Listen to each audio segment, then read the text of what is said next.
Soybeans, one of the two big crops in this country. Who grows the most? Who grew the best? We're going to be talking with Alex Harrell. He is a world record holder for soybeans. Enjoy the show. Unstoppable, unshakable, but it rolls off the tongue, unfakeable. It's unavoidable, he's so relatable. Read between the lines, start to loosen up your mind. A ground shaker, a rule breaker. Hold tight, he'll roll you through every acre. So get ready for the next shaker. That mother was 6 inches from this window 3 times. I was like, go, go, go, go, go! Holy! Well, that crappy job just got a lot crappier. If you don't know what he's doing, he's injecting manure. See, off somewhere in the distance is like hog farm. It's either the manure that's under the hog building in a pit or maybe a lagoon, but they're pumping it at very high velocity, pumping it to that tractor and that injector.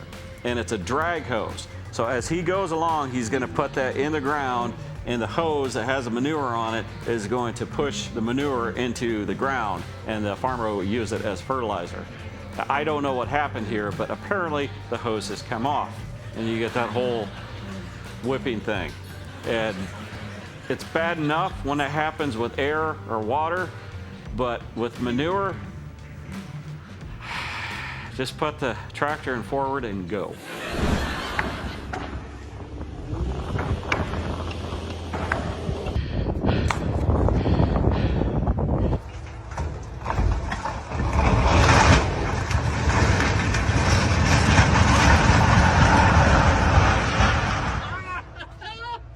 Town made us take down our silo. Huh. From my cold, dead hand, local municipality. I don't know any details here, I don't. But I'm pretty sure the town board is a bunch of Karens that want to be ruled by the HOA. Well, Homeowners Association doesn't allow us to have gasoline mowers. And now our neighborhood is so peaceful. This silo isn't hurting anything, especially if it's on private property. See, I don't know any details about this, but now I've made up a scenario in my head and I'm triggered. And I want to be mad because I feel like the farmers are being forced into doing something they don't want to do. Probably has nothing to do with anything, but now I'm wound up. Who's with me? It's gonna be close. Oh. Like they say, rubbing is racing. I don't see a problem here. And the sign is still up. Maybe a scratch on the planter. That really doesn't matter because, you know, it's a Kinsey. If you're worried about the bend in the sign, well, just harvest in the opposite direction next fall and bend it back. I think it's full. I don't know how many gallons is actually spilling over. Actually, it doesn't matter how many gallons. Think about it as how many ice cream cones just got wasted. That is a true tragedy here. How about some no context tractor videos? Yeah. I don't like this. I don't like this. Should knock it Oh my down. goodness. Knock it down. Yep. Okay, All okay. right. This Okay, is so worst case scenario I here, don't- folks.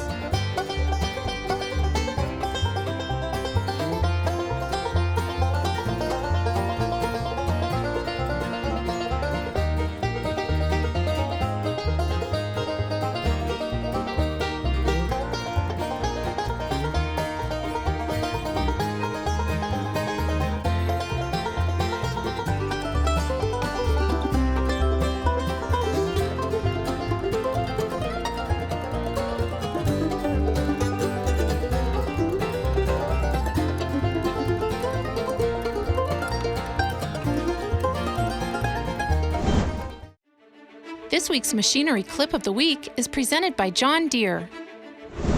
A lot of power in those John Deere combines. Hey, it kind of looks like the cart tire's still up, so maybe it just like sunk in a wet spot? Who knows? But like usual, and always, it's the auger cart driver's fault. Okay, I'm not saying you're the worst of today. I'm gonna say you're the worst we've ever had. Okay. No, I'm just joking. We're here at the Ag PhD Field Days just outside of Baltic, South Dakota. We are setting up for Ag Trivia. We're going to ask farmers just some random questions. We're going to see their knowledge. We're going to put them head to head. And then at the end, they're going to figure out there's no prize. I hope you enjoy.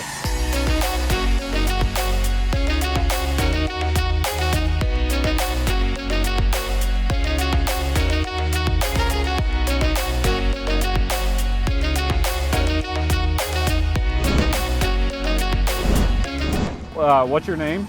Julie. John. Okay, and where are you from? I'm from Laverne, Minnesota. Okay. Worthington, Okay. Minnesota. I'm Chase. That is C-H-A-S-E. Okay, do you want your last name or no? You don't have to. Okay. Cole Wenzel. Are you a wanted man? Nope. Okay, you just, do you not want the honeys to find you? You don't want the girls to crawl all over you? Nope. I get it. Okay, all right, we'll just leave that. Chase, it's like Madonna, just one word.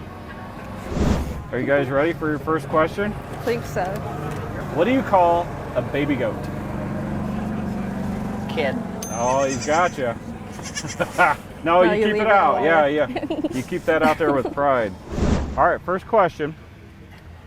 Can chickens fly? Yes. Yes, he's right. Yeah. Yeah, you got to go the other way with Have the to go this magnet. way? Yeah. Gotcha.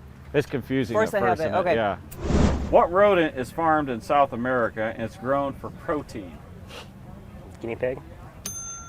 Chase, he's gonna smoke you.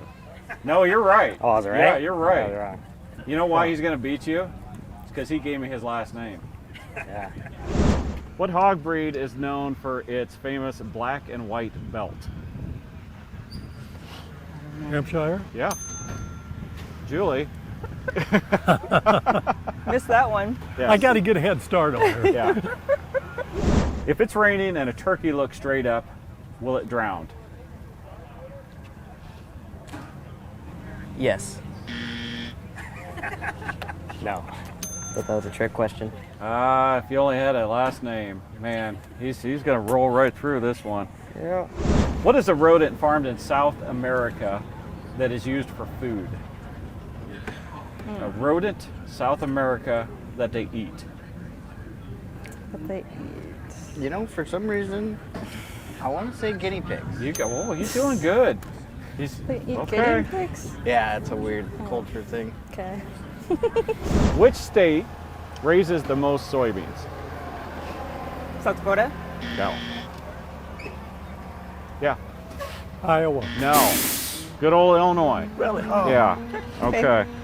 California produces 98% of this U.S. green nut.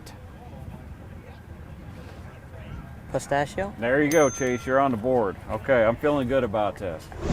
In the 1990s, what illness previously thought to be confined to cattle was found to be expanded into livestock of other animals and humans in the 1990s? Famous outbreak. Mad cow disease. Mad cow. Mad cow. Julie is on the board. Okay. What's a baby goat called? Kid. You got it. Okay. What is the favorite flavor of ice cream in America? Chocolate? No, not chocolate. I'm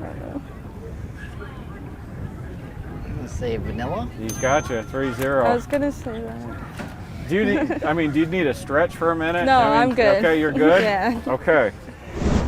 California produces 98% of the United States output of what green-colored nut?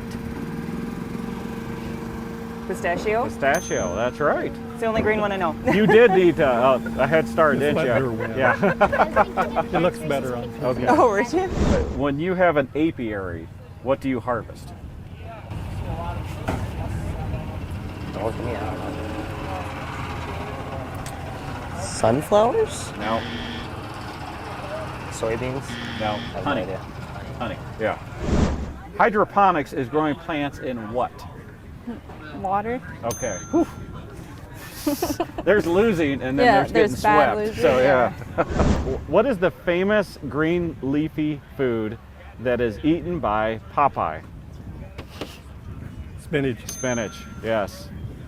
What is America's favorite ice cream flavor? Cookies and cream. Yeah. Vanilla. Vanilla. Chase.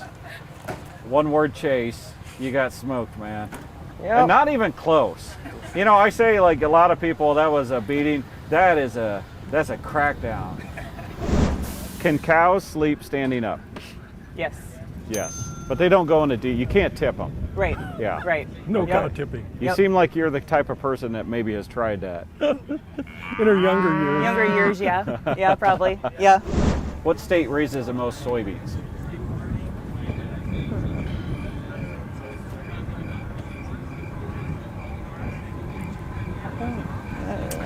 I'm gonna go with Illinois. He's got you. Yeah. Illinois. That's a strong performance. Yeah, that is. Yeah. Which company is the leader in technology in agriculture?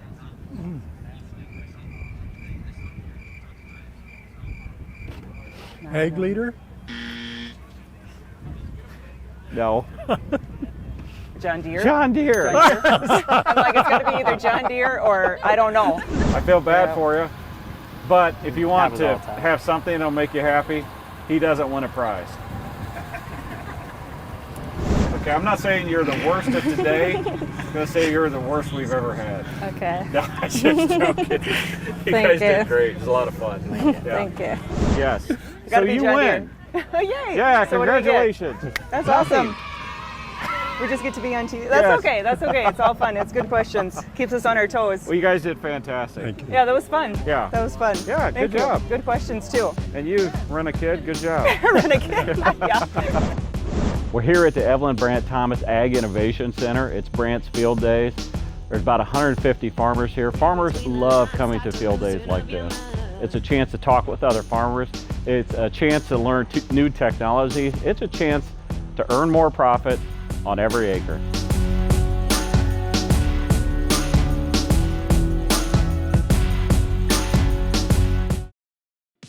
We're here at the Evelyn Brandt Thomas Ag Innovation Center at Brandt's Field Days. They're out taking tours. They're learning how to grow their crops better, more efficiently, and definitely more profitable. Let's go see.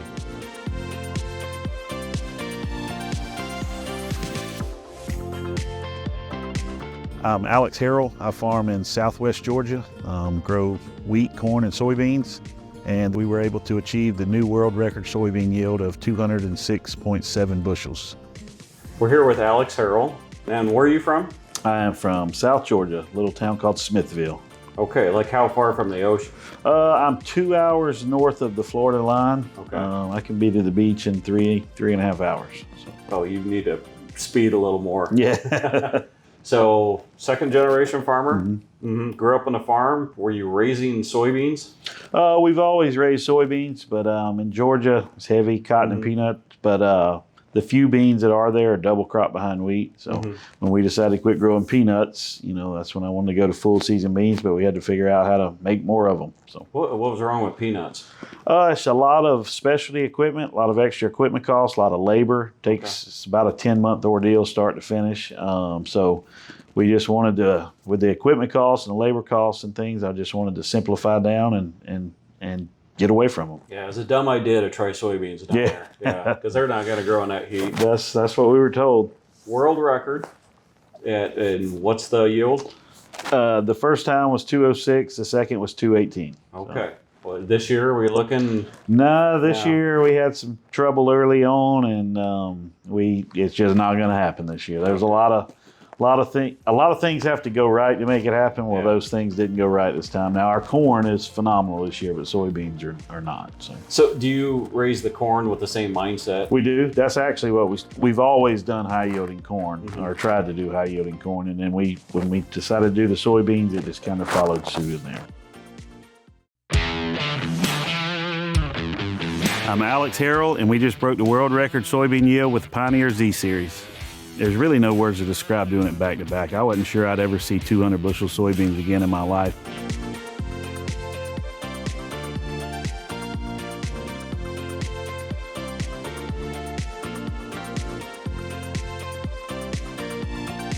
All right, so a farmer like myself, right, I'm in the I stage. That's where the best yields are supposed to be.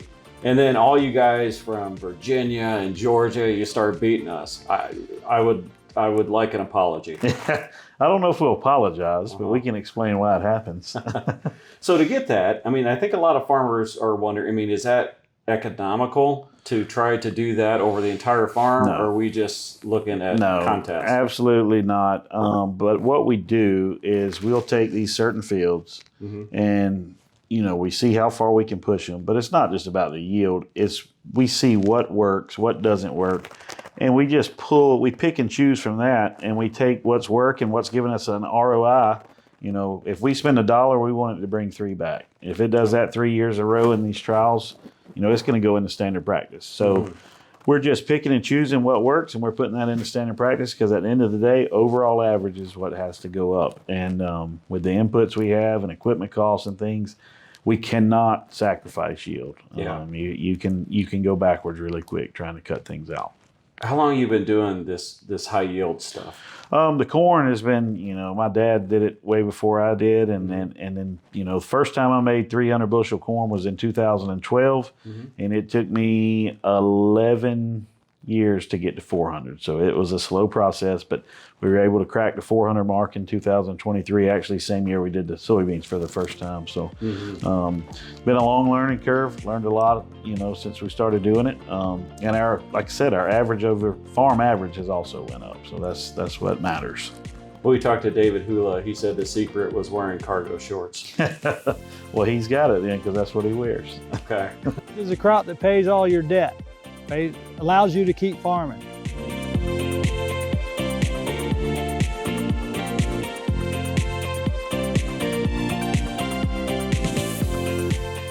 Did you expect any of this? I mean, you're here in Illinois, long ways away, and you're going to speak, and you're doing that all over the country. Did you expect any of that? Oh, man. You know, the first year we did it, when we broke the record, Dowdy's record, I mean, you can say that again. Yeah. We, you know, I knew it was, you know, pretty substantial what we had done, but I had no idea what all it would entail. You know, I've been fortunate enough to go all over the country. You know, I don't know how many days a year I travel, but we've been, you know, to Brazil, going back to Brazil with David Hula this December. But no, did not expect near what we have done. But good thing about it is, you know, I've met a lot of good growers, a lot of farmers, a lot of relationships have been built the last 2 years. It's been kind of a whirlwind, but, you know, made a lot of contacts and friends that, you know, I hope to have for many years. When you get alone with a farmer, what do they ask you? They want to know how they can raise better soybeans. They want to know the one thing they can do to raise higher yielding corn and soybeans. And, you know, I just hate to tell them, it just doesn't work like that. But they're not, are they asking, hey, I want to be able to grow 200, or are they just like, I just want to grow more? Nope, they just want to do better. And that's what we want to do. We want to do better, you know. And I try not to talk about 200 bushel soybeans. You know, I want to talk about what we've learned from these high yielding plots to make our farm average maybe get to 100. You know, well, what can we do to go from 70 to 80 or 80 to 90 or 90 to 100? You know, so that's what it's about. And corn, you know, I keep going back to corn. I talk about corn way more than soybeans, but that's what most people want to talk about is high yielding corn, including myself. But no, it's just about raising the average while making more money. You know, there's things we can do to raise those averages, but they're not going to make money. So we don't want to. I'm not worried about those. You know, we've got to figure out ROI is where it's all at. People know your name because you broke the record, right? You're on top. But what do you want people to know about you as a person? In the agricultural world, I don't want to be known for 200 bushel soybean. I want to be known as maybe helping other farmers. The best feeling when I first did this, Randy Dowdy and David Hula told me, they said the best part about it is when you give somebody a tip or you tell somebody, maybe try this or something, and then a year later they come to you and say, man, that really, really helped. And thank you for that. That's the coolest feeling that I've gotten. And in the last year, it's really happened because the first year nobody knew, you know, who we were, what we were doing, but we started talking about it and started making people kind of think outside of the box. That's where we've, you know, I feel like we've done that a good bit. We look at things a little bit differently, and people have started trying things and they're like, man, that really worked. And you know, that's kind of what I would like to be known for. Maybe somebody that did help some farmers across the Midwest, you know, because people get stuck in ruts, and I do it too. But they get in this rut and things are working and it's chugging along, and it's hard to think outside of the box sometimes. But if you step back and look at it from a couple different angles, you can pick things out sometimes. You are the king of soybeans, so give me an answer on this. Don't be like, oh, it depends. No, 7.5, 15, 30, or 36. That is probably the number one question we get, and I tell people, I don't care what. You don't want to answer this. I'll answer it exactly how I think about it. I don't care what row spacing you're on. Mm-hmm. Plant it with the planter that'll singulate it the best. Mm-hmm. Whether your best planter is a 30 or a 36 or 15, there's 36 is too wide, 7.5 is too narrow. I'll throw that out. Let's stay 15, 20s, 30s. You've got pros and cons to 30s. You've got pros and cons to 15s. You can singulate and space them out better on 15s. You're capturing more sunlight with that leaf surface area. But on 30s, we can go back into that crop. We can wide drop. We can run sprayers. We can do a lot of things there. That was a key part of ours, was we run a lot of wide drops on soybeans. So you can't do that on 15-inch bean. I don't know how, but there are advantages to 15. So whichever planter is set up the best to singulate the best, because that's the number one thing we can do to increase bean yields is singulate them better. They've got to be spaced right. Yeah. So that's easier on 15s than 30s. But if you've got some things you need to fix in season, we've got to go in and foliar apply, or like us, we wide drop. So we'd like to do that on 30s. Everybody knows you, right? You're world record holder. I don't like to brag about myself, but people know me too. Right, I'm a pretty big deal in agriculture. I actually am the current world record holder for water hemp. There you go. Per acre. Yeah. There you go. Somebody's got to hold that record. Somebody's got to hold that record. Maybe that'll be the next one we go after. You're living most people's dream, right? You're farming. Your wife, kids. How old are your kids? Yep, been married 9 years now. Got 2 kids. Matthew, the boy, he just turned 8, and Caroline, she's about to turn 7. What's that mean to you? I mean, you are second generation, so yep. I mean, you had the help of the first generation. Now you're looking at your kids. Are you hoping they come back? Yeah. Some days I want them to, and there's other days I'm just like, go do anything else. But it's really tough in the Southeast to be a farmer, and the last couple of years have been really, really tough. So I just hope, whether they decide to farm or not farm or be involved at all, I want them to at least have the option. Now, if they don't want to do it, that's fine too. Let them go do what they want to do. Yeah. My dream isn't their dream, but I'd love for them to come back and work on it. But I at least want them to have the option there, and if they decide to do something else, that's fine too. Yeah, definitely. Well, Alex, first of all, it's really nice to finally meet you. Yep. And I want to thank you. I know you're about to go give a speech to a lot of people that want to hear what you have to say. Yep. So thank you for what you're doing for agriculture. Yes, sir. I mean, yes, it's that big, huge record up there that at least gives you a platform. But what you're doing with that platform is pretty incredible. Yep. So thank you. I appreciate it. Yes, sir. Thank you. Thanks for spending some time with us here on Shark Farmer TV. For more stories about people in agriculture, catch my shows on Rural Radio Channel 147 Sirius XM. There's more in-depth discussions on my podcast, and of course, you can check out previous episodes of this show on my YouTube channel. Find out more at sharkfarmer.com. And then all you guys from Virginia and Georgia, you start beating us. I would like an apology. I don't know if we'll apologize, but we can explain why it happens.